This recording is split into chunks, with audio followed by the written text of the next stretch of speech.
안녕하세요. 결혼한 지 올해로 3년 차인 30대 여성입니다. 사랑만 있으면 그게 뭐가 됐든 극복할 수 있다는 어리석은 생각으로 남편과 결혼했어요. 그러니 한마디로 제 팔자 제가 꼬았지요. 그런데도 불구하고 여기 와서 이렇게 하소연을 하는 건 이마저도 하지 않으면 제가 정말 제 명에 못 살 것 같아서요.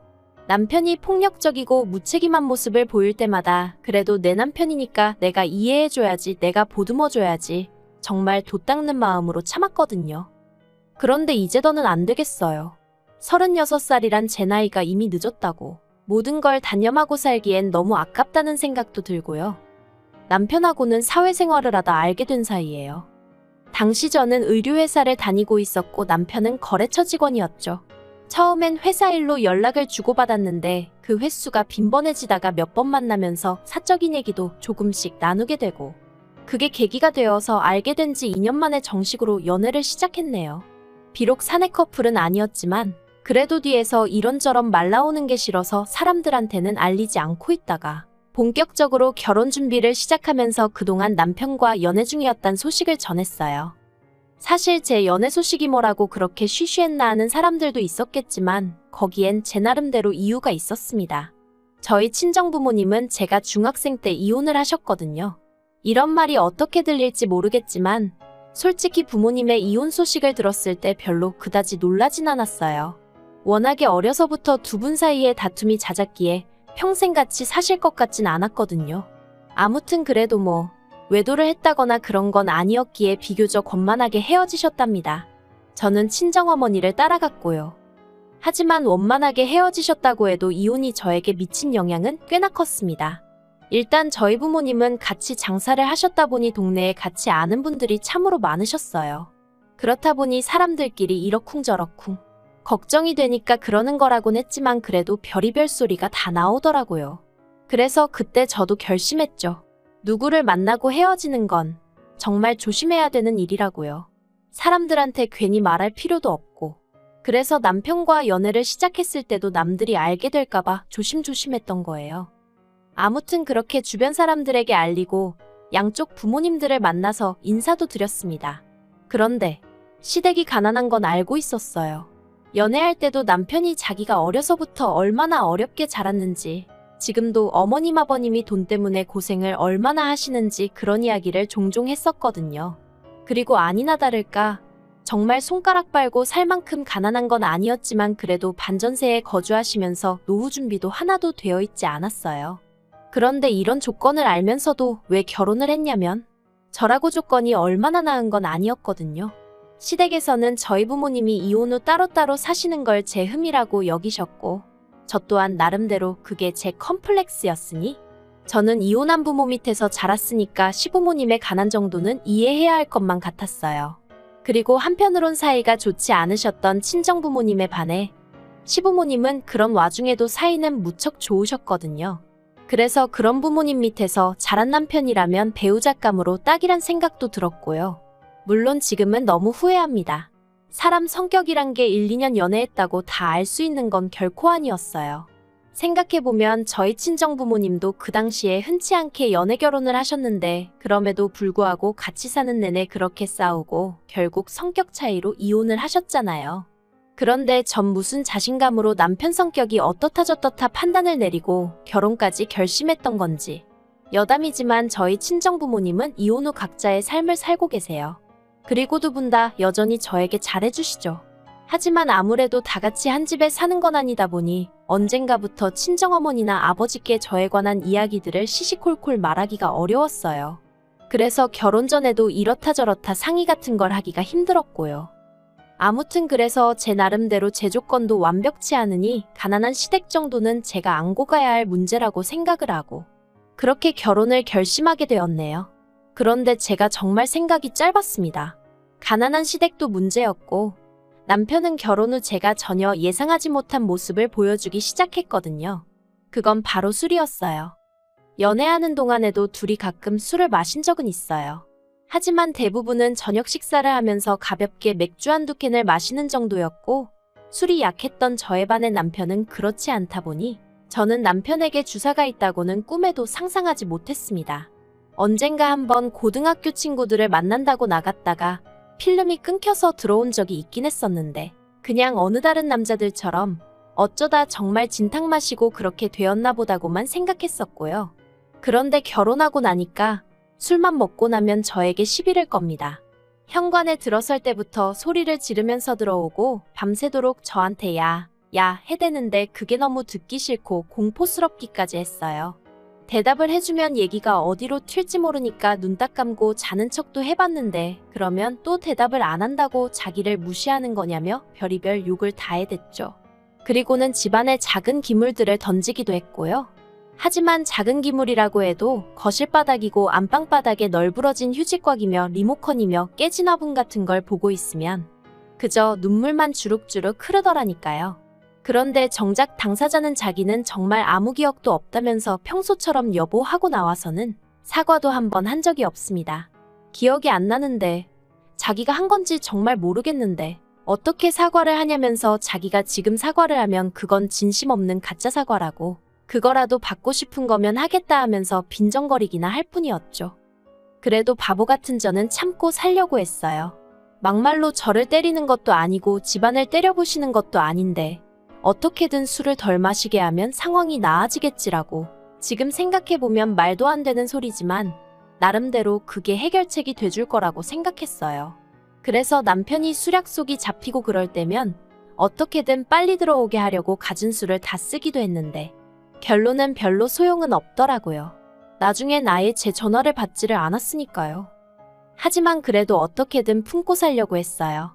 친정부모님도 이혼을 하셨는데 저까지 이혼을 한다고 하면 그래도 친정부모님 두 분 다 얼마나 속상해 하실까 하는 걱정도 되었고 말하기 좋아하는 사람들이 얼마나 신이 나서 떠들까 싶은 게 그런 건 이제 겪기 싫었죠. 그래서 어떻게든 제가 내린 결정을 책임지려고 했어요. 그런데 이젠 못하겠습니다. 주사 문제도 힘들어 죽겠는데 돈 문제까지 얽혀버렸거든요. 결혼 당시 시댁으로부터 받은 도움은 전혀 없어요. 반면에 친정에선 그래도 친정어머니가 3천, 친정아버지가 1,000만 원 해주셨죠. 그런데 이를 알고 시부모님께서 기껏 하신 말씀이 남편이 저보다 연봉이 높지 않냐 이거였는데 그래요. 연봉 자체만 놓고 말하자면 어머님 아버님 말씀대로 남편이 저보다 잘 벌었어요. 하지만 그러면 뭘 하나요? 주식이니 술이니 이래저래 저한테 주기도 전에 까먹는 돈이 얼마나 많았는데 그래도 저 별말 안 했습니다. 결혼 전에 약속한 생활비가 있었는데 그래도 그건 꼬박꼬박 가져다 주니까 그 외에는 남편이 어떻게 쓰던지 말던지 저도 신경 쓰기 싫고 머리 아프기 싫어서 말 안 했어요. 그리고 말이 나왔으니 말이지만 해주신 거 없다고 부모가 아닌 건 아닌데 그래도 가까이 산다는 이유로 그리고 이제 자식이 결혼까지 했으니 당신들도 남들처럼 효도 좀 받아봐야겠다는 말씀을 하시며 시도 때도 없이 저희를 불러대셨거든요. 점심 먹자, 저녁 먹자, 어디 맛집 가자, 영화 보러 가자. 그리고 그럴 때마다 돈은 의례껏 저희 부부가 냈고요. 그런데 어느 날 문득 제가 계산을 해보니까 그런 식으로 시부모님을 한 달에 적게는 5번 많게는 10번도 보더라고요. 그러니 그 돈이 얼마였겠어요. 그런데 저 친정부모님은 2년 동안 6번 배웠습니다. 친정부모님이 멀리 사시고 따로 사신다고 해도 차이가 너무 심하잖아요. 그러니까 정신이 탁 드는 게 그러다 올해 초 어떤 계기로 제가 새로운 도전을 꿈꾸게 되었어요. 그런데 원래 도전이라는 게 돈이 없으면 어렵잖아요. 그리고 저는 절대 은연중에라도 뭘 바라거나 그런 뜻은 없었는데 별 생각 없이 친정어머니랑 통화 중에 얘기를 한 거죠. 배워보고 싶은 게 있는데 돈이 제법 들 것 같다. 지나가는 말처럼요. 그랬더니 친정어머니가 그러면 엄마가 좀 보태줄게 하시길래 제가 괜찮다고 안 도와주셔도 된다고 아주 손사래를 쳤거든요. 그런데 이튿날 친정어머니가 제 계좌로 2천만 원이랑 큰돈을 보내셨습니다. 이 돈이 어디서 났냐 하니까 어디서 나긴 엄마가 벌었지 하시는데 문득 이혼 후 혼자 고생하시던 친정어머니 모습이 생각나서 감정이 북받치더라고요.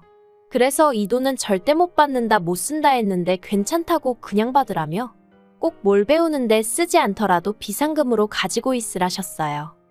아무리 가정주부라고 하더라도 얼마 정도는 주머니에 가지고 있어야 하는 법이라면서요. 그래서 제가 이거 안 줘도 나 돈 있어 하는데도 원래 엄마 마음이란 게 그렇지가 않다면서 그래서 더는 거절 안 하고 제가 갖고 있기로 한 거죠. 그런데 그런 일이 있고 얼마 지나지 않아 남편이 회사에서 사고를 치고 왔습니다. 남편이 회사 동료들하고 술 딱 한 잔만 하고 온다길래 그러라 한 게 화근이었죠. 새벽 2시 3시가 돼도 집에 안 오더니 경찰에서 연락이 왔어요. 사실 필름이 끊기는 일은 있었어도 저를 괴롭히긴 했어도 어떻게든 기어서라도 집에는 들어오던 인간이었거든요. 그런데 경찰에서 연락이 왔으니 얼마나 제가 놀랐겠어요. 그래서 불이 나게 경찰서로 쫓아갔더니 세상에 남편이 자기 동료를 팼더라고요. 이게 다 무슨 일이냐, 어떻게 된 거냐 하니까 얻어맞았다는 동료가 하는 말이 술버릇이 진짜 개 같다면서 실적 문제 가지고 얘기가 나오니까 자기더러 부장이랑 잤냐 어쨌냐에 대더니 대뜸 자기 가방을 패대기를 쳐가지고 그 안에 있는 노트북이랑 뭐 이것저것 다 망가졌다는 거예요. 그러면서 이거 그냥 안 넘어갈 거라는데 일단은 제가 할 수 있는 게 뭐가 있었겠어요. 계속해서 죄송하다 머리만 조아렸죠. 그리고 어떻게 해서 집에 데리고 오기는 했는데 이건 진짜 왼수도 이런 왼수가 없다 싶은 게 속 터져 죽겠더라고요. 하지만 여기까지 했으면 됐다. 나머지는 남편이 알아서 하게 내버려둘 심산이었습니다. 자기도 술 처먹고 사고를 치면 어떤 후폭풍이 오는지 알아야 할 거 아닌가 싶어서요. 그런데 바로 다음날 회사에 출근은 했는데 이제 회사에서도 난리가 났나 봐요. 그 맞았다는 동료가 저희 남편이 부장이랑 잤냐 어쨌냐 그랬다는 소리까지 다 얘기를 해서는 그 부장도 명예훼손으로 고소하겠다고 뒤집어지고 그러자 회사에선 남편더러 합의해라. 합의하면 회사에서 내보내진 않겠다 그렇게 나오더랍니다. 남편이 그 이야기를 저한테 하면서 아주 징징거리고 쥐어짜대는데 솔직히 제 기분이요? 뭐 어쩌라고였어요. 내가 너 그렇게 술 처먹고 다닐 때 알아봤다 이거였죠. 그런데 남편이 합의해야 할 거 아니냐면서 저더러 돈 좀 달랍니다. 어이가 없어서. 그런데 저라고 여기까지 생각 못한 건 아니었거든요. 물론 회사 사람을 상대로 이런 일이 있을 줄은 몰랐지만 아무튼 그래서 제가 돈이 어딨냐, 당신 그간 나 생활비라고 얼마 떼주고 나머지론 다 뭐했냐, 당신이 알아서 해라 했습니다. 그랬더니 대번에 하는 말이 장모님이 돈 주신 거 있지 않냐는 거예요. 그건 어떻게 알았냐니까 그냥 어쩌다 제 통장 내역을 봤다면서 얼버무리는데 어이가 없어서. 그래서 그건 나 필요한데 쓰시라고 주신 거지. 당신 사고 친 거 수습하라고 주신 돈 아니라고 그러니 꿈도 꾸지 말라고 했어요. 그리고는 제가 시부모님께 바로 전화를 걸어 지금 남편이 술 먹고 사고를 쳐서 한 1,000만 원 정도 필요하다고 하는데 어떻게 좀 도와주실 수 있냐 물었습니다. 그랬더니 수화기 너머로 깊은 한숨이 전해져 오더니 알겠다고 하시더라고요. 아무튼 그래서 그렇게 시부모님한테 1,000만 원 받아서 우여곡절 끝에 남편이 합의는 했는데 그 과정에서 내내 남편이 한다는 말이 자기 부모님은 돈이 없는데 이 돈이 어디서 난 건지 모르겠다. 형편도 어려운 분들이 자기 때문에 이 돈을 마련하시느라 고생하셨을 걸 생각하니 눈물이 난다. 말만 들으면 효자도 세상에 그런 효자가 없구나 싶을 정도였죠. 어이가 없었어요. 친정어머니가 주신 돈은 별거 아니라는 듯 빌려 쓰려고 들더니 아주 시부모님 돈은 벌벌 떠는 게. 그런데 제가 정말 이 인간 안 되겠구나, 이혼해야겠구나 생각하게 된 결정적인 이유는 따로 있었습니다. 알고 보니까 시부모님이 소위 사채를 쓰신 거였어요. 너무 황당해서 제가 시부모님께 도대체 무슨 생각으로 사채를 쓰셨냐니까 아들이 죽겠다는데 생각은 무슨 생각을 했겠냐며, 그런데 당신들은 사채이자가 그렇게 비싼 줄 몰랐다고, 어떡하면 좋으냐고 앓는 소리 죽는 소리를 해오셨거든요. 그러자 남편이 이게 다 저 때문이지 않냐면서 가지고 있는 돈으로 빌려주면 좋았을 걸 그거 몇 푼이나 된다고 유세를 부려서 자기 부모님 사채까지 쓰게 만드느냐고 저한테 쌍욕을 퍼붓더라니까요. 어이가 없었죠. 애시당초 남편이 술 먹고 깽판만 치지 않았으면 이런 일이 안 생겼을 걸 거기까진 따지지도 않고 돈 들고 있으면서도 안 빌려주는 제 탓이라고 우겨대는 꼬락서니가. 그래서 제가 남편더러 그걸 말이라고 하냐, 이게 다 누구 때문인지 정말 몰라서 이러냐고 따지니까 아무튼 사채빚은 저더러 갚으랍니다. 됐다고 제가 화를 냈어요. 말도 말 같은 소리를 해야지 상대를 해줄 거 아니냐고. 그랬더니 남편이 그러면 저희 친정부모님께 전화를 할 거래요. 딸만 자식이고 사위는 자식도 아니냐고, 사위인 자기한테도 돈 좀 해달라고 할 거라나요? 제가 그러기만 해보라고 가만 안 둘 거라고 했습니다. 하지만 남편이란 작자가 아주 눈이 돌아가기라도 했던 건지 기어이 제 친정에 전화를 했더라고요. 다행히 친정어머니께선 어느 정도 돌아가는 상황을 알고 계셨기에 또 술 먹고 이런 소리를 하는 거냐 화를 내시곤 그대로 다시 저희 시부모님한테 전화드리고 난리도 그런 난리가 없었네요. 그래도 다행히 저희 시부모님도 이번 일을 통해서 남편의 주사가 생각보다 심한 문제라는 걸 인지하셨기에 저와 친정부모님께 유감의 뜻을 전해오긴 하셨습니다만 결국 그 염치라는 것도 핏줄의 흐르기라도 아는 건지 어찌됐건 일단 급한 불은 꺼야 하지 않겠냐며 어머님께서 저희 친정어머니더러 돈 좀 빌려달라고 하셨다는 겁니다. 갚는 것도 되는 대로 조금씩 돌아가시기 전엔 다 갚을 거라고 하시면서요. 저희 친정어머니 말씀이 정말 기도 안 차시더래요. 사돈만 아니었으면 정말 뭐라고 한마디 하고 싶으셨답니다. 아무튼 이런 난리통을 단 며칠 만에 겪었으니 제가 남편한테 정이 얼마나 떨어졌겠어요. 그래서 남편한테 이 꼴쩍 꼴다 보기 싫고 친정어머니께도 죄송하고 이번에 그냥 어떻게 넘어간다고 해도 또 이런 일이 없으란 법이 있냐? 안 될 것 같다 헤어지자 했습니다. 솔직히 이제 와서 말이지만 남편과 살면서 여러 가지로 실망을 했기에 이후로 제가 임신하는 게 걱정스러워 잠자리에 좀 소극적이었어요. 그 일로 남편과도 여러 번 아닌 게 아니라 다투기도 했었고요. 근데 정말이지 그러길 잘했다는 생각만 들더라니까요. 남편도 제가 이렇게 피도 눈물도 없는 인간인지 몰랐다며 그래야자 이혼하고 나오는데 기도 안 차서 자기 사고 친 거 메꾸느라 진빚을 안 갚아준다고 피도 눈물도 없다니 정말 황당하죠. 친정어머니께선 아니다 싶을 땐 결단을 내려야 한다며 저더러 이혼하라고 하셨어요.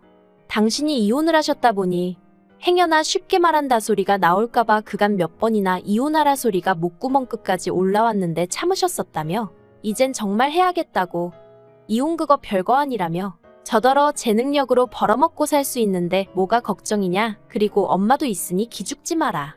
그 말이 어찌나 힘이 되던지 괜히 눈물까지 나더라니까요. 그래서 어제 남편하고 이혼 서류 접수했고요. 이제 시간만 흐르면 되는 상황입니다. 부디 한 달 동안 남편이 정신을 차린다던가 그래서 이혼만큼은 하기 싫어진다던가 그런 불상사는 없었으면 좋겠어요. 어머님 아버님께선 벌써 당신 아들이 어디 가서 저만한 며느리는 두 번은 못 데려올 거란 깨달음을 얻기라도 하셨는지 저한테 눈물로 호소를 하고 계시지만 어머님의 염치 없고 뻔뻔하신 태도도 제가 이혼을 결심하는데 한몫했거든요. 그러니 뭐 어머님의 눈물을 봐도 전 아무런 느낌이 없었어요. 아무튼 제가 제 팔짝 꼬았기에 제가 스스로 풀어봐야죠. 누굴 탓하겠어요. 그저 두 번의 같은 실수는 하지 않도록 조심하며 지낼래요.